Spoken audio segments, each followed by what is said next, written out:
When two cars collide at an intersection, from opposite directions, the impact is much different than when two cars, traveling in the same direction, bump into each other.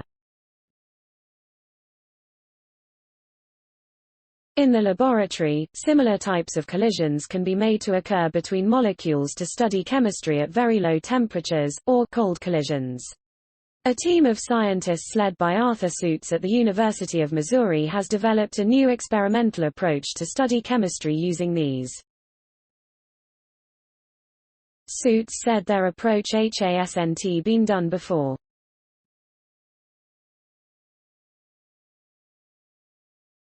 When combined with the use of a laser that excites the molecules, our approach produces specific hot states of molecules, allowing us to study their individual properties and provide more accurate experimental theories, said Suits, a Curators Distinguished Professor of Chemistry in the college. This is a condition that does not occur naturally but allows for a better understanding of molecular interactions. Suits equated their efforts to analyzing the results of a marathon race. If you only look at the average time it takes everyone to complete the Boston Marathon, then you don't really learn much detail about a runner's individual capabilities, he said.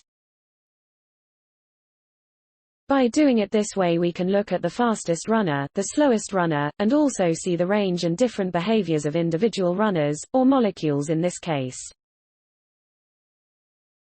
Using lasers, we can also design the race to have a desired outcome, which shows we are gaining direct control of the chemistry. Suits said this is one of the first detailed approaches of its kind in this field.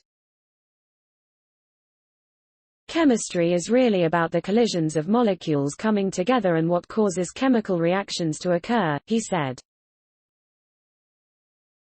Here, instead of crossing two beams of molecules with each other as researchers have often done before, we are now pointing both beams of molecules in the same direction. By also preparing the molecules in those beams to be in specific states, we can study collisions in extreme detail that happen very slowly, including close to absolute zero, which is the equivalent of the low-temperature states needed for quantum computing. Story source: materials provided by UN. Note: content may be edited for style and length.